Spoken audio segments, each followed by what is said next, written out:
देवता भारी पड़ने लगे, दैत्य भागने लगे, देवता दैत्यों को मारने लगे। वृत्तासुर ने ललकार करके कहा, अरे देवताओं, भागते हुए दैत्यों को मारोगे तो उनको नरक जाना पड़ेगा और तुमको कलंक लगेगा। युद्ध करना है तो मेरे साथ युद्ध करो। ऐसी भयंकर गर्जना की। देवराज इंद्र ने अपने हाथ में जो गदा है वृत्तासुर की ओर फेंक करके मारा।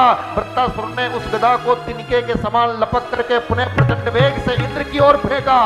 प्रचंड वेग से आती हुई गदा से इंद्र अपने आप को बचा ले गए, लेकिन वह गदा ऐरावत के मस्तक पर टकराई। ऐरावत के मस्तक से खून निकलने लगा। ऐरावत मूर्छित होकर नीचे गिरने लगा। देवराज इंद्र ने किसी तरह संभाला। देवराज इंद्र आश्चर्य में पड़ गए कि मेरी ही गदा से मेरे ऐरावत को घायल कर दिया, अब मैं क्या करूं। तब वृत्तासुर ने कहा, तू सोच विचार मत कर, अन्य अस्त्रों से मेरी मृत्यु नहीं है। तेरे हाथ में जो वज्र है इसमें मैं अपने नारायण का दर्शन कर रहा हूं और इससे मेरी मृत्यु। तो इस वज्र का प्रहार मेरे ऊपर क्यों नहीं करता, वृत्तासुर ने कहा। और तू सोच विचार करता रहे, तब तक मैं अपने नारायण की स्तुति कर लेता हूं। और भागवत में इसे वृत्तासुर चतुश्लोकी कहते हैं। 4 श्लोकों में वृत्तासुर ने युद्ध के मैदान में भगवान नारायण की स्तुति की। इसमें वैष्णव के धर्म, अर्थ, काम, मोक्ष की भक्ति मार्गी व्याख्या है। दरबारी में अहम हरे तव पादैक मूल दासानुदासो भवितास्मि भूयः मनः स्मरेता सुपतेर्गुणांस्ते गृणीत वा कर्म करोतु कायः। हे हरि, मैं आपका दास बनने की तो योग्यता नहीं रखता, लेकिन जो आपके दास हैं मुझे उनका दास बना दीजिए। मतलब मुझे दासानुदास बना दीजिए। हे कृपालु, मेरे कान सदैव आपकी कथा का पान करते रहे, ये दृष्टि सदैव आपका दर्शन करती रहे, ये जिह्वा सदैव आपके नाम का गुणगान करती रहे, हाथों से आपकी सेवा होती रहे, चरण चल करके तीर्थ में सत्संग में जाएं। यही वैष्णव का धर्म है। उसका मन और इंद्रियां भगवान में ही लगी रहती। अर्थ क्या है? न नाक पृष्ठम न च पारमेष्टम न सार्वभौम न रसाधिपत्यम न योग सिद्धिर न पुनर्भवं वा समंजसत्वा विरहैकांक्षे।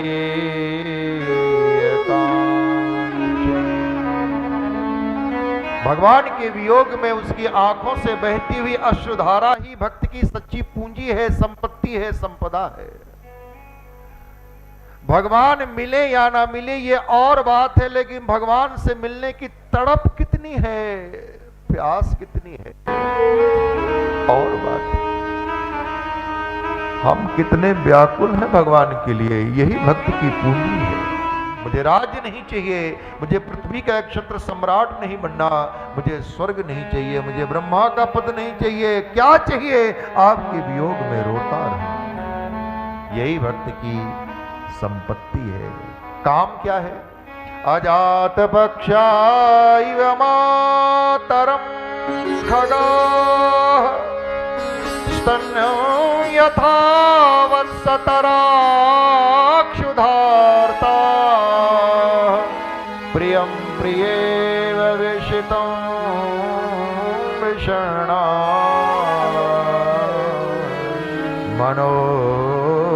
मनोर्विन्दाक्षति दृक्ष्यते त्वाम्। भगवान का भक्त केवल भगवान की ही कामना करता है, भगवान से नहीं, वो भगवान को चाहता है। हे प्रभु, जिस प्रकार किसी पक्षी के नन्हे मुन्ने बच्चे घोंसले में बैठे अपने माता पिता के आने की बाट जोहते हैं, उनके माँ बाप जंगल में दाना चुगने गए और छोटे छोटे बच्चे अभी पंख नहीं आए, अपनी नन्ही नन्ही चोंच निकाल के कभी बाएं कभी दाएं देखते हैं, बाट जोहते रहते हैं माँ से मिलने की। जिस प्रकार एक भूखा बछड़ा, नन्हा बछड़ा, उसकी गैया मैया जंगल में चारा चरने को गई है, वो बछड़ा उसी राह को निहारता रहता है जिस राह से उसकी माँ गैया मैया आती है जाती है। जिस प्रकार वो बछड़ा अपनी माँ से मिलने को आतुर है, जिस प्रकार प्रभु एक नव्य नवोढ़ा दुल्हन का वो पति शादी के ठीक उपरांत धन कमाने के लिए परदेश में चला जाता, वो नव्य वधूटी अपने प्रवासी प्रीतम से मिलने के लिए जिस प्रकार उत्कंठित रहती है, हे प्रभु मेरा मन आपसे मिलने को उसी प्रकार उत्कंठित है। यही वैष्णव का काम। मोक्ष क्या है? ममोत्तम श्लोक जनेषु सख्यम संसार चक्रे भ्रमतः स्वकर्म भी तन्मायात्मात्मजदार्गेष्व सत्यचित्तस्य ननात् भूयात्। मोक्ष क्या है? सत्संग ही भक्ति मार्गीय मोक्ष है। सगुणोपासक मोक्ष न ले। भगवान का भक्त मोक्ष नहीं, भगवान की भक्ति चाहता है। हे प्रभु, मेरे प्रारब्धानुसार, मेरे कर्मानुसार मुझे जिस भी योनि में जन्म लेना पड़े, मुझे कोई शिकायत नहीं, बस इतनी प्रार्थना कि आप नहीं मिले कोई बात नहीं, लेकिन आप जिन संतों को भक्तों को मिले हैं, ऐसे संतों का मुझे सत्संग मिले। यही भक्ति मार्गी है। 4 श्लोकों में वृत्तासुर ने भगवान नारायण की स्तुति किया है और फिर इंद्र के साथ संग्राम हुआ और इंद्र ने वज्र के द्वारा वृत्तासुर के मस्तक को काट दिया। वृत्तासुर के शरीर से निकला हुआ तेज भगवान नारायण में मिल गया, वृत्तासुर की सदगति हुई। यह सुनकर के राजा परीक्षित ने सुखदेव से कहा, भगवान गुरुदेव, था तो वह असुर वृत्तासुर, लेकिन जिन शब्दों में उसने भगवान की स्तुति की उससे तो वह भगवान का बड़ा भक्त लगता है। वो कौन है? तब भगवान सुखदेव ने वृत्तासुर के पूर्व जन्म की कथा सुनाई। ये राजा चित्रकेतु है। इसके शतद्युति अनेक रानियां थी, लेकिन किसी भी रानी को बेटा नहीं था। एक बार इसके यहां देवर्षि नारद और अंगिरा पधारे। राजा चित्रकेतु ने संतों से बेटा मांगा। संतों ने कहा बेटा तो होगा, लेकिन हर्ष और शोक दोनों उत्पन्न करने वाला। राजा चित्रकेतु ने कहा महाराज दीजिए, और संतों के आशीर्वाद से शतद्युति को गर्भ रहा। समय आने पर शतद्युति ने एक पुत्र को जन्म दिया। राजा को समाचार दिया गया कि आप पिता बन गए। राजा चित्रकेतु बहुत प्रसन्न हुए, लेकिन ज्यादा देर यह खुशी टिक नहीं पाई। सौतनों ने सोचा अब तो महाराज हमारी तरफ देखेंगे ही नहीं, शतद्युति को ही प्रेम करेंगे। सो ईर्ष्या में आकर उन सौतनों ने उस नवजात शिशु को जहर देकर मार दिया। जब राजा को पता लगा कि पुत्र मर गया, तो राजा चित्रकेतु बहुत दुखी हुए, बहुत रोए। पुनः देवर्षि नारद और अंगिरा आए। राजा को समझाया, लेकिन राजा ने जो व्याकुलता, जो पीड़ा बयां की, अंत में उन ऋषियों ने उस जीवात्मा को बुलाया जो पुत्र के रूप में आई थी, और उस जीवात्मा ने चित्रकेतु को समझाया। तब चित्रकेतु को हुआ वैराग्य और आ गए वन में। भजन करते करते करते राजा चित्रकेतु बने गंधर्व। गंधर्व बने चित्रकेतु एक बार आकाश मार्ग से होकर जा रहे थे, कैलाश के गिर शिखर के समीप से निकले। वहां भोले बाबा माता पार्वती को गोद में बिठाकर ब्रह्म सभा में ब्रह्म का उपदेश कर रहे थे। यह दृश्य देखा गंधर्व बने चित्रकेतु ने तो भोले बाबा का मजाक उड़ाया। यह दृश्य, यह मर्यादा, हंसी उड़ाई। तो भोले बाबा तो कुछ नहीं बोले, लेकिन माता पार्वती ने कहा, बच्चू अपने को बड़ा ज्ञानी समझते हो, भोले बाबा से बड़े समझते हो, ज्यादा ज्ञानी समझ रहे हो। पहले तो तुम्हारी हिम्मत कैसे हुई कैलाश के समीप से गुजरने की, और फिर हंस रहे हो। जाओ, शाप देती हूं, धरती में असुर बन करके जन्म। और माता पार्वती के शाप को अंगीकार करके वो गंधर्व बना चित्रकेतु, आज त्वष्टा ऋषि के त्वष्टा के यज्ञ के द्वारा वृत्तासुर के रूप में जन्म लिया। लेकिन पूर्व में भजन किया था तो पूर्व की स्मृति थी, आज वज्र के द्वारा इसकी सदगति हो गई। जब वृत्तासुर मारा गया, आ रहा है समय, बस 5-7 मिनट में आप नरसिंह भगवान, प्रहलाद जी को, धीरे धीरे गाड़ी चल रही है आराम से।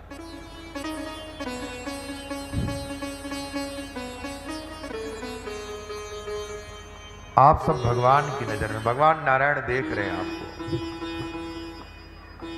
आहा, बड़े भाग्यशाली हैं आप लोग। पुरुषोत्तम मास की पहली कथा हमारी, और निजामाबाद में कलकत्ता वाले पहले मांग रहे थे, हमने कहा नहीं, हम पहले निजामाबाद जाएंगे, और हमारा फैसला सही था। बड़े प्रेमी श्रोता हैं आप लोग, भाग्यशाली श्रोता हैं। यद्यपि हमारे कलकत्ता वाले जो भक्त हैं बड़े ही अनुरागी हैं, बड़े ही प्रेमी हैं, लेकिन आप लोगों ने पहला नंबर ले लिया है। पहली बार में पहला नंबर ले लिया, वहां तो चौथी या 5वीं कथा होगी शायद। मैं सच कह रहा हूं, व्यासपीठ पर बैठा हूं, केवल आपको प्रसन्न करने के लिए नहीं कह रहा हूं। सच में आप लोग भाग्यशाली हैं, कथा प्रेमी हैं। वक्ता नहीं बोलता, श्रोताओं का भाव बुलवा देता है। श्रोताओं का भाव जैसा होता है वैसे ही वक्ता खिलता है और खुलता है।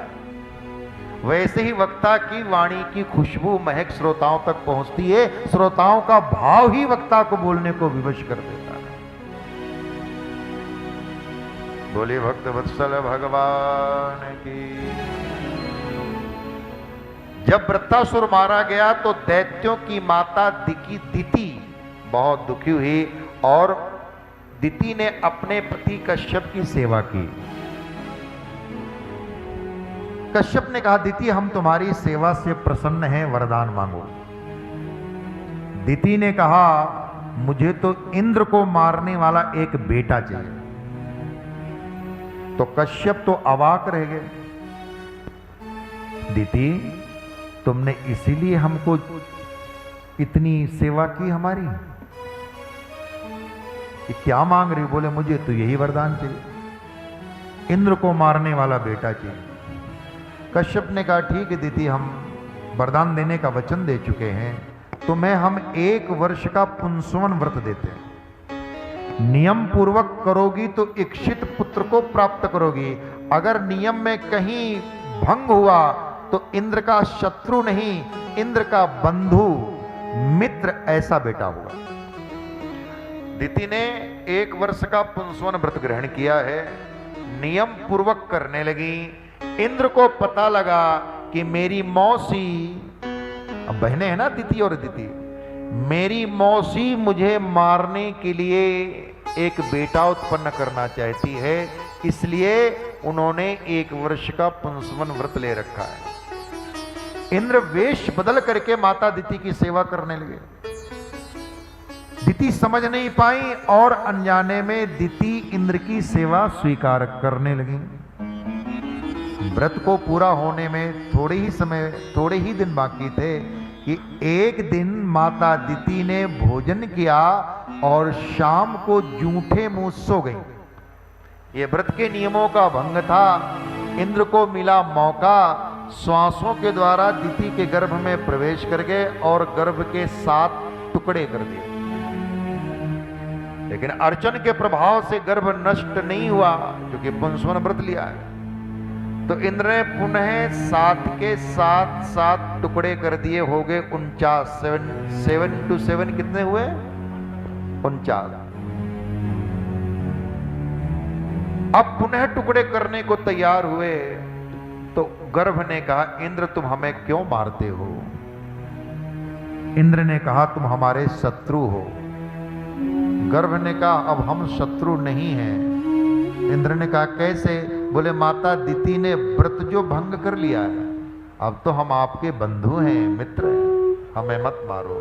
और समय आने पर दिति ने 49 पुत्रों को जन्म दिया, जो आगे चल करके मरुतगण कहलाए। 49 मरुतगण सुंदरकांड में आता है ना, हरि प्रेरित तहीं अवसर चले मरुत 49, ये भी देवता बन गए। 7वें स्कंद के आरंभ में राजा परीक्षित ने कहा, गुरुदेव ऐसा लगता है कि भगवान ने बारंबार देवताओं की सहायता की है और दैत्यों को मराया है। माता दिति के गर्भ से पराक्रमी पुत्र पैदा भी हुए तो उनको भी देव बना दिया। ये तो भगवान के पक्षपात की कथा है। यहां तो भगवान में समता नहीं दिखती। भगवान ऐसा भेद क्यों करते हैं? राजा परीक्षित के प्रश्न को सुनकर के भगवान सुखदेव ने कहा, राजन तुम प्रश्न बहुत बढ़िया करते हो। सुनो राजा, निर्गुण निराकार ब्रह्म में कोई क्रिया नहीं है, वह अकर्ता है।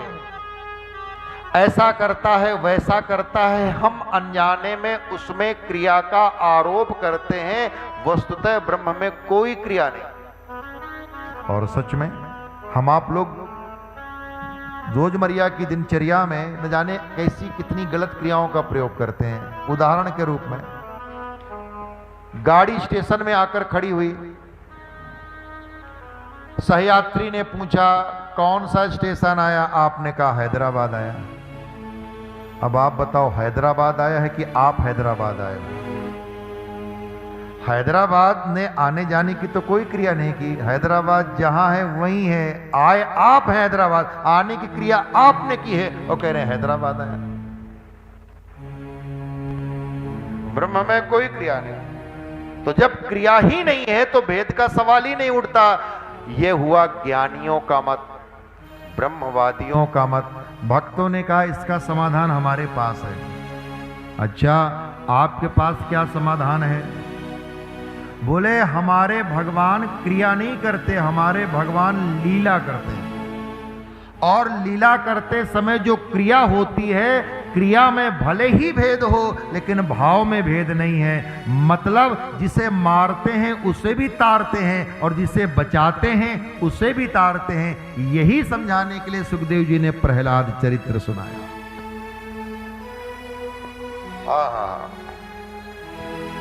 अब बुला लीजिए।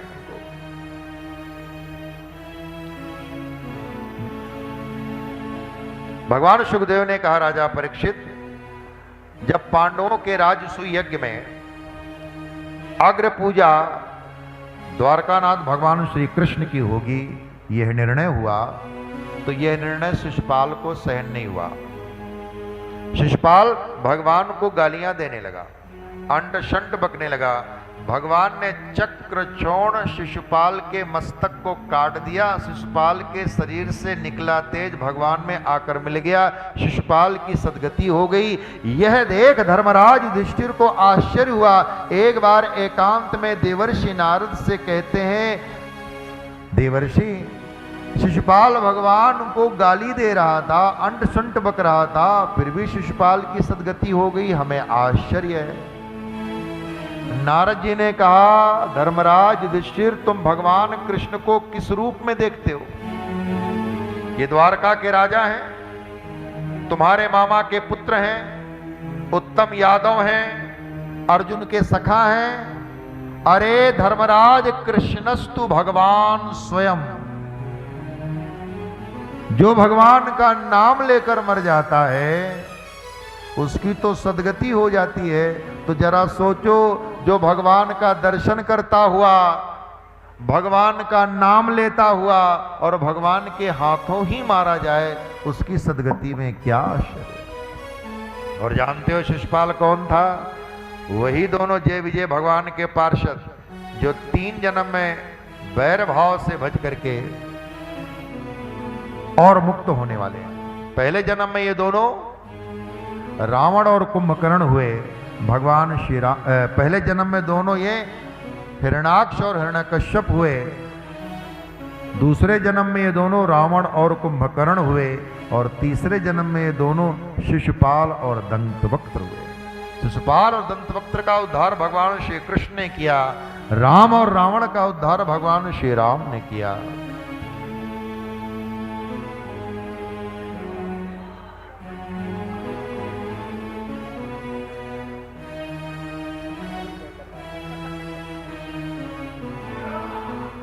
और हिरण्याक्ष और हिरण्यकश्यप का उद्धार भगवान वराह ने किया।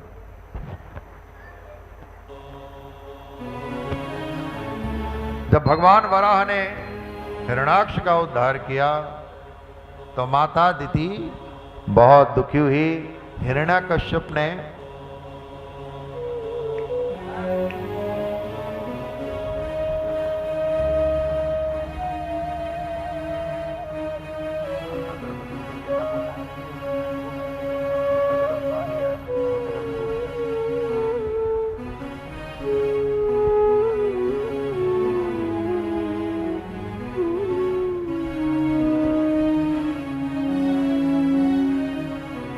बोलिए भक्तवत्सल भगवान की जय।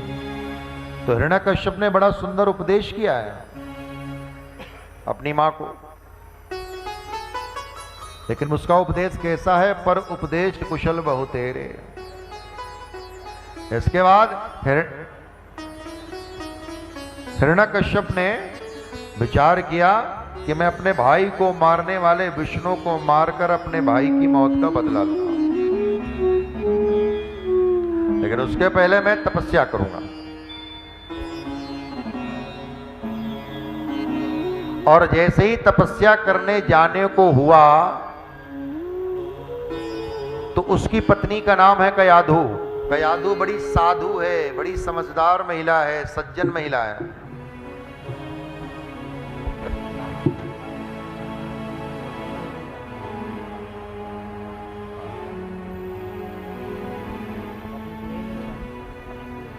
बड़ी समझदार महिला है, साधु महिला है।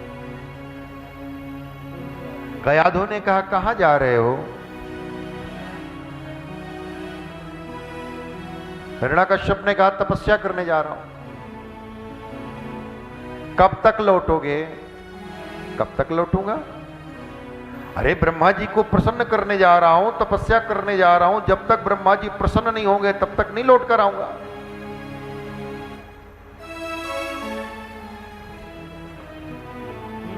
तो कितने वर्षों? बोले 1000 साल बीत जाए, 10,000 साल बीत जाए, क्या पता। तो कयाधु ने कहा, तो फिर मैं आपके बिना कैसे रहूंगी? इतने वर्ष आपके बिना कैसे रहूंगी? हिरण्यकश्यप ने कहा, रह लो रह लो, उसमें तुम्हारा भी फायदा है। हम ब्रह्मा जी को प्रसन्न करके लौटेंगे और अमरता का वरदान प्राप्त करके लौटेंगे, तो तुम्हारा सुभाग अखंड हो जाएगा। और हिरण्यकश्यप दिति को समझा बुझा करके मंदर पर्वत में तपस्या करने को आता है। यहां देवताओं ने अपने देवगुरु बृहस्पति से कहा, गुरुदेव वो हिरण्यकश्यप तपस्या करने गया है, ऐसा कुछ कीजिए कि वो तपस्या ना करने पाए। तो देवगुरु बृहस्पति तोते का रूप लेकर आए और जहां हिरण्यकश्यप तपस्या कर रहा था वहीं पास में एक वृक्ष की डाल पर बैठकर नारायण नाम संकीर्तन करते हैं। भजमन नारायण नारायण हरि हरि, नारायण हरि हरि हरि, भजमन नारायण नारायण हरि हरि, भजमन नारायण नारायण हरि हरि, नारायण नारायण हरे हरे, भजमन नारायण नारायण हरि हरि। नारायण नाम संकीर्तन करने लगे।